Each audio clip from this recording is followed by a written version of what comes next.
కర్కాటక రాశి వారికి ఈ వారం ఏ విధంగా ఉండబోతోంది? కర్కాటక రాశి వారికి 2 గ్రహాలు సహకరిస్తున్నాయి.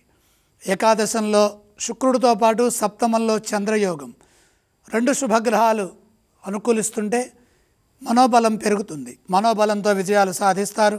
సకాలంలో పనులు ప్రారంభించడం ద్వారా లక్ష్యాలు పూర్తవుతాయి. పనులు వాయిదా వేయకుండా, విఘ్నం లేకుండా, చంచలత్వం లేకుండా దృఢ సంకల్పంతో అనుకున్న సమయానికి ఎప్పటి పనులు అప్పుడే పూర్తి చేయండి.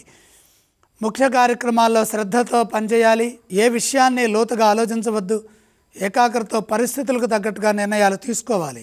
చెడు ఆలోచనలకు దూరంగా ఉండాలి. ఏకాదశంలో ఉన్న శుక్రబలం రక్షిస్తుంది. ఆర్థిక పరంగా సానుకూల ఫలితాలను ప్రసాదిస్తుంది. లోతుగా ఆలోచించి పెట్టుబడులు పెడితే మేలు జరుగుతుంది. పలు మార్గాల్లో లాభాలు సాధించడానికి ఆర్థికంగా కలిసి వస్తుంది. మీ ప్రయత్నాలు విజయవంతమవుతాయి. ఉద్యోగంలో శాంతంగా ఉండాలి. ఆత్మవిశ్వాసంతో ముందుకు సాగాలి. కాలం మిశ్రమంగా యోగిస్తున్నప్పుడు ప్రతి అడుగు జాగ్రత్తగా వేయాలి. కుటుంబ సభ్యుల సలహాలు అవసరమవుతాయి.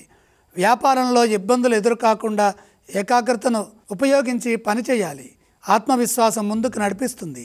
బాధ్యతాయుతంగా వ్యవహరించండి, మేలు జరుగుతుంది. ఈ రాశి వారు ఏ స్తోత్రాలను పఠించాలి? కర్కాటక రాశి వారు నవగ్రహ శ్లోకాలు చదువుకోవటం మంచిది. కర్కాటక రాశి వారు ఏ ఆలయాలను సందర్శించాలి? గ్రహాలు అనుకూలించట్లేదు, కాలం వ్యతిరేకంగా ఉంది కాబట్టి నవగ్రహాలని దర్శించండి. కర్కాటక రాశి వారు ఏవేవి దానం చేస్తే మంచిది? నవధాన్యం అగ్నికి అర్పించండి.